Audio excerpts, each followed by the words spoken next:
sa gospel nating napakinggan. Galing nga po yan sa Ebanghelyo ni San Juan the Evangelist, chapter 6 verse 1 to 15. At itong gospel pong ito ay ito yung ginawa ni Jesus na sabihin, nag-focus po ako dun sa ginawa ni Jesus na kababalaghan, yung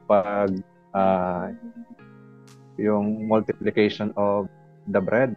Napakaganda po ng itong ebanghelyo, and sabi ko nga, ibabase ko ito sa karanasan ko bilang isang ordinaryong tao hanggang sa maging isang simpleng tao, payak na tao, hanggang sa maging isang pare. Ako po ay galing sa mahirap na pamilya. Sabihin po natin na isang kahig, isang papa. No? Ang papa ko po ay isang magsasaka. No? Meron kaming sinasakang palayan na ibinigay sa amin ng lolo ko, no? Sa tatay ko, para ito yung parang hanap buhay ng pamilya. At ang mama ko naman, isa po siyang kasambahay. Minsan nagtitinda po siya, naglalako ng mani, ice candy, barbecue, banana Q, kamote Q. Ito po yung nilalako ng nanay ko minsan sa isang school. At yun po, minsan siya ay naglalabada, nag-aalaga ng baboy ng aming kamag-anak na medyo may kaya. Yun po ang aking nanay. Bakit ko pinikwento ang kwentong ito? Dahil nga dito ako kumukuha ng lakas, no? Bilang isang anak. Sabi ko nga, isang kahig, isang tuka. Kumakain lang kami 3 beses isang araw. Walang merienda. No? At kung mayroon man, yun po ay galing sa bundok na aming pag-aari. Minsan saging, o kaya kahit anong root crops na nakukuha ng papa ko sa bundok. Minsan, yun na rin po yung dinner namin. No? Minsan, naging bigas namin ay mais. Kumbaga, sabihin natin, napakahirap ng buhay namin. At ako po ay natutong maghanap buhay, magsaka rin sa edad na 12 years old nung namatay yung aking tatay. Way back 1997, September 9, 1997. And then, ang mama na ko na lang nagtaguyod, kaya napakatibay ng mama ko. Grabe yung sakripisyo para at least 2 kaming pinag-aral niya na lang. Ako at ang bunso naming kapatid. Actually, pang 4 po ako, 5 po kami magkakapatid. Ayun. Nung namatay ang papa ko, start na po ako magtrabaho sa aming sakahan. Pag walang pasok, minsan sa hapon, nang may pasok, pag-uwi, pupunta ng sakahan para minsan magbungkal ng lupa, magtanggal ng mga damo, na mag-check kung may tubig ba yung palayan or wala. No? Magtingin kung mayroon bang mga peste. Ito po yung ginagawa ko sa murang edad. Sabi ko nga, napakahirap ng buhay namin. At yun, sabi ko, minsan, pag mayroong handaan sa kapitbahay, nag-sharon ang aking nanay para meron kaming pang-ulam. Pag may handaan ng tanghali, mag-sharon yung nanay ko, tapos para meron kaming pang-ulam sa gabi. Pag umaga, minsan walang breakfast, walang almusal, kape at tinapay, tapos pupunta ulit sa bukid. May dalang tinapay, 2 pirasong tinapay, tubig, pangtanggal ng gutom. Yun po ang aking experience hanggang sa maging akong seminarista way back 2004 na merong nag-anyaya sa akin na pumasok sa seminaryo. Inanyayahan ako that time, and then nakapasa ako, and then pumasok ako sa seminaryo. Pero yun nga, mahirap pa rin ang buhay. No? Alam ko kung paano magutom, naranasan kong magutom. No? Alam mo yung gutom na parang sabihin mo, yung umaasim yung sikmura dahil sa gutom, minsan tubig lang kasi, pampantawid gutom. Yun po ang experience ko. Teenager ako. And then I entered when I was 19, magte-20 years old na ako sa seminar. Magte-20 years old ako. Pasok ako ng seminaryo. Then I entered the seminary, tapos ko hanggang sa maging pare. Ano yung mga karanasan kong na hindi ko makakalimutan? Unang-una yung nanay ko na napakatatag. Yung resilient, napakatatag niya. Kahit ano ginagawa niya para malang kayo maitaguyod. Meron kayong pagkain sa umaga, tanghali at gabi. Nangungutang, naglalabada, sabi ko kanina, pupunta ng sakahan para mayroong hindi na kami magbayad sa mga gawain sa sakahan.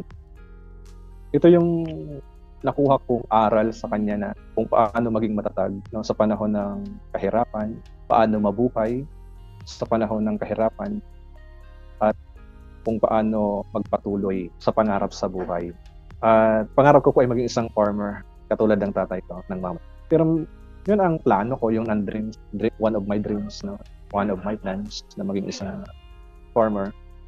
But iba pala yung plano ng Diyos para sa akin. Na yun nga, 15 years ako sa seminaryo bago naging pare. It's been a long time, no? Napakatagal bago ako maging pare.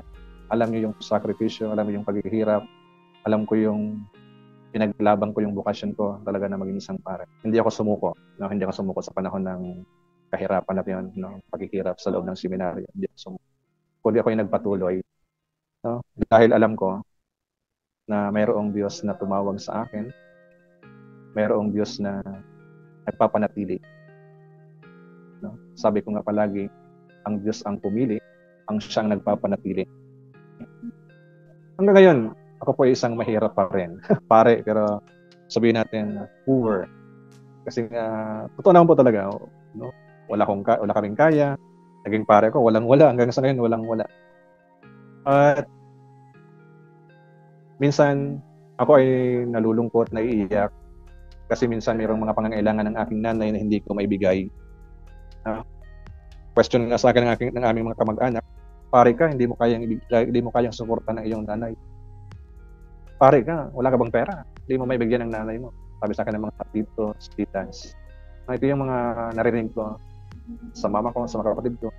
Ito yung mga sinasabi ng aking mga kamag-anak.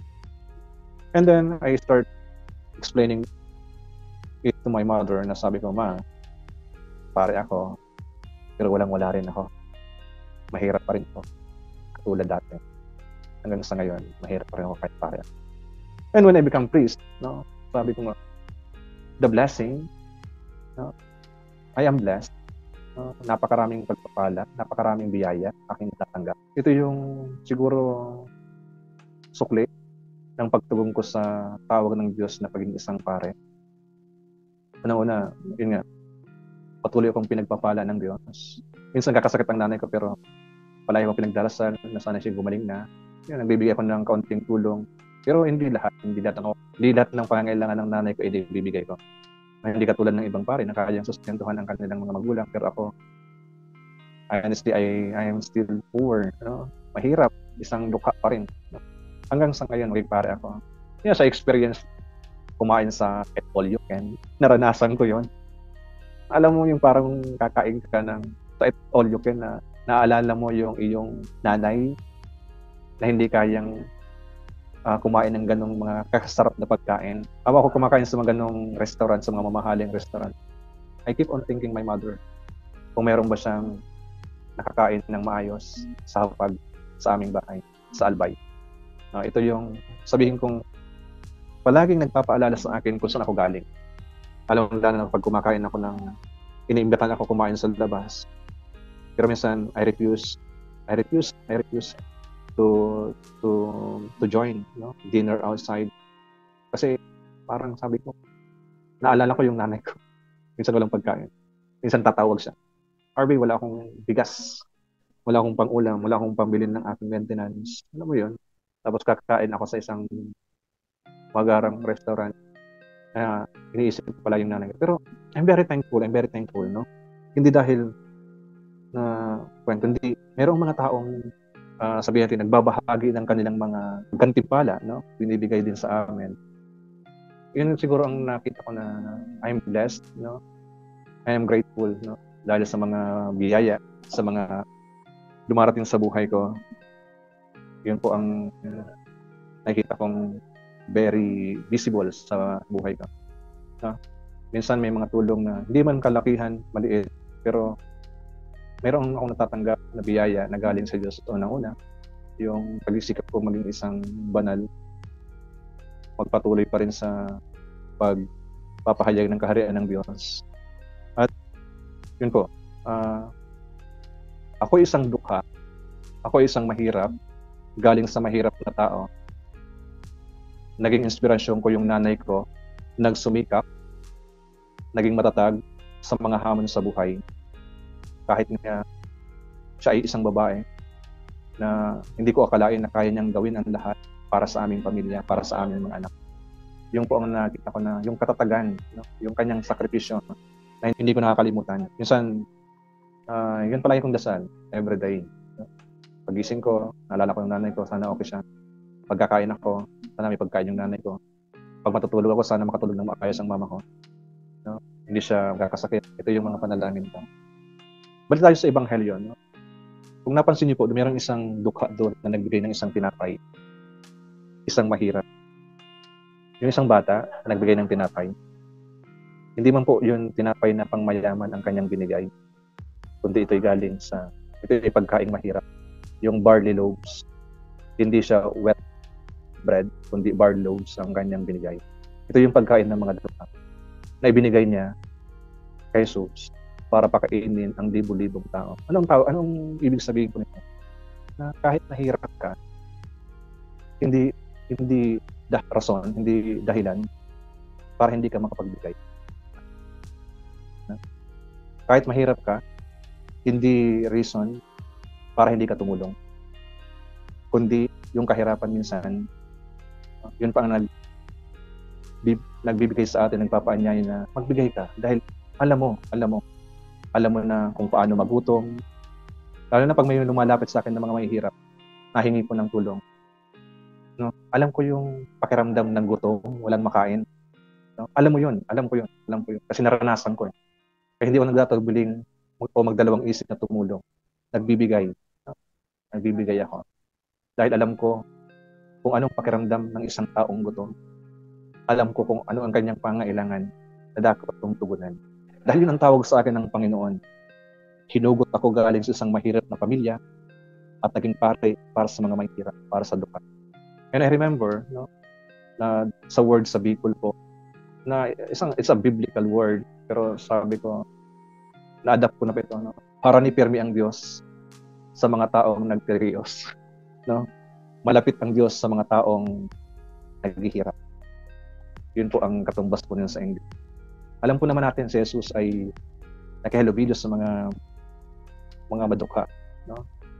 He associated himself with the poor. He stayed with the poor. Katulad po ng ating Ebanghelyo ng ating nabanggit.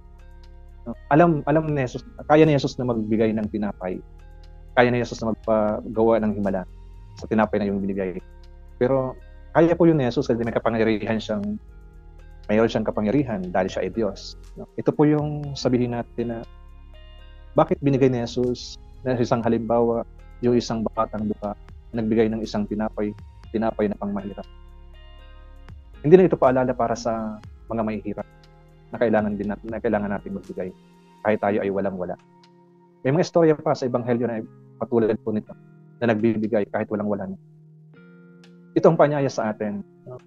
Unang sa kahirap, sa mga taong dukha, sa mga taong mahihirap. Hindi naman kailangan natin tumulong ng malaki. Kailangan natin tumulong. Magbigay kung anong meron tayo. At meron naman I'm very thankful, no, na marami akong mga nakilalang mga may kaya na they are very generous. Very generous. I am very thankful for that. They shared your blessing. No? Anong di nawawala sa puso ko at sa buhay ko? Yung salita pong pasasalamat. Simula nung unang-una pa, nakipagsapalaran ako, no, galing sa mahirap. Pero I'm very thankful dahil nandoon pa rin yung sabi natin, habang may pag-asa, may buhay, hindi ako nawala ng pag-asa. Hindi naging hadlang ang kahirapan para sabihin kong hindi ko matupad yung plano ng Diyos para sa akin. Kaya yung pasasalamat, yung gratitude, sense of gratitude na nandito sa puso ko na hindi na nawawala. Yung gratitude. Yung una-una, yung generosity of heart. Hinawa ko ng Diyos. Ibinigay ko yung aking buhay sa paglilingkod para ipalaganap ang kanyang kaharian, magturo, no, magpahayag ng Ebanghelyo at ang kaharian ng Diyos, yung mga values sa gospel. No, ito po yan. Yung pagiging isang generous din, katulad ng isang dukha sa ating Ebanghelyo. Alam mong walang-wala, kaya kong ibigay, ialay ang ating buhay, hindi lang para sa pamilya ko, kundi para sa mga taong nangailangan ng awa at habag ng Diyos. Yun po, grateful ako dahil nga sa mga biyayang aking natanggap. Una-una, biyaya ng pamilya, biyaya ng mga mahal ko sa buhay, biyaya ng kongregasyon, na tumiis sa akin. Kaya ako naging pare. At sanay po akong tumiis. At sanay po akong magtiis. Dahil galing po ako sa mahirap. And very grateful ako. Dahil nga, sa biyayang aking natanggap. Kaya walang katapusang pasasalamat ang laman ng aking puso. Alam niyo po yung word na pasasalamat, dalawa pong siyang salita, yung pasa at salamat. Sabi nga, taong marunong magpasalamat, dapat marunong din magbahagi. At ang taong marunong magpasalamat, palaging pinagpapala, binibiyayaan ng Diyos. Kahit kaunting biyaya, kailangan rin natin magpasalamat. At kailangan pa rin natin magbahagi. Dahil yun po ang salita. Sa pasasalamat, marunong dapat tayong magbigay, marunong dapat tayong magpasalamat sa Diyos. Kaya nga po, itong pagbabahagi kong ito, I'm very thankful na grateful kasi nga, inspired by this gospel, the generosity of the poor, isa ako dun sa tumugon na maging generous, na ialay ang buhay para sa mga likha. Alam niyo naman po ang aming congregation, ang aming founder, Father of the Orphans and of the Poor. Hindi ko po ito makakalimutan. Nagaling ako sa mahirap. Hindi ako naging mataas. Hanggang sa ngayon, mahirap pa rin ako. Kahit ako isang pare. Marami kong biyayang natatanggap na dapat kong ipagpasalamat. Maliit, may malaki. Pero yung gratitude, kaya yung grateful na talagang hindi nawawala. Kasi pag nawala po ito, makakalimutan mo kung saan ka nanggaling. Makakalimutan mo kung saan ka nagmula. Makakalimutan mo yung mga sakripisyo. Kaya nga sabi nga, ang hindi marunong tumingin sa kanyang pinanggalingan, hindi makakarating sa kanyang paroroonan. Galing ako sa mahirap. Mahirap pa rin hanggang sa ngayon. At pinili ako ng Diyos na isang mahirap. At ang Diyos ang magpapanatili sa akin bilang isang mahirap. Dahil ang kahirapan ito ay nagiging lakas ko para ibigay, ialay aking buhay sa paglilingkod sa Diyos. Sa pagiging isang pare, sa pag-administer ng mga sacraments, lalong-lalo na po ng mga anointing. I'm very thankful I was assigned here sa Talubatib sa Diocese of Daet. Because I expressed my ministry as a priest. Pag may sick call, walang alinlangan, kahit maglakad ako kahit saan, pinupuntahan ko. Dahil alam ko na kailangan sila ng sakramento na dapat kong ibigay. At higit sa lahat, ang sakramento ng banal na Eucharistia, na ito yung inordinahan po kami ng si Papa Nuncio Charles Brown noong 2021, March 13. Ang panyaya sa amin nung kami ordinahan, huwag kaming makalimot. At inangkin ko po yun, na huwag akong makalimot na ibahagi si Kristo sa sangkatauhan. Kahit saan kami ako mapunta, ang Diyos pa rin ang ibabahagi ko, ang ibibigay ko. Hindi kung anong mayroon ako, kundi ang pananampalataya, ang pagbibigay ng pag-asa sa mga may sakit at sa mga nangailangan, at pagpapadama ng pag-ibig, lalong-lalo na po sa lahat ng nangangailangan. I'm grateful dahil nga meron akong pagkakataon na magbahagi sa inyo ng aking buhay bilang isang pare. Ito ay isang panyaya din sa akin na to remain faithful to God, manatili, magbahagi, palagi magpasalamat sa Diyos. Dahil siya ang pumili, siya ang magpapanatili sa akin. Hanggang ngayon, nakaranas pa akong kahirapan, pero ang Diyos pa rin ang nagpapanatili sa akin. Yung my intimate relationship with God. Hindi po yung nawawala sa akin. At yung gospel nga nung nakaraang linggo, napakaganda. After tiring work ng mga alagad, sila ay nagtipon-tipon. And it is God initiative. Alam naman natin na ang Diyos ang siyang gumagalaw para magtipon-tipon ang kanyang alagad, para magkaroon ulit ng lakas para sa mga panibagong misyon. Itong intimate relationship na to, ito yung nagiging isang foundation para maging effective ang isang ministry. Yung intimacy with God, yung relationship with God. Dahil siya ang pupuno. Maraming salamat po sa pagpaanyaya sa akin na magbahagi ng aking buhay at karanasan bilang isang pare. Yun lamang po. Maraming salamat.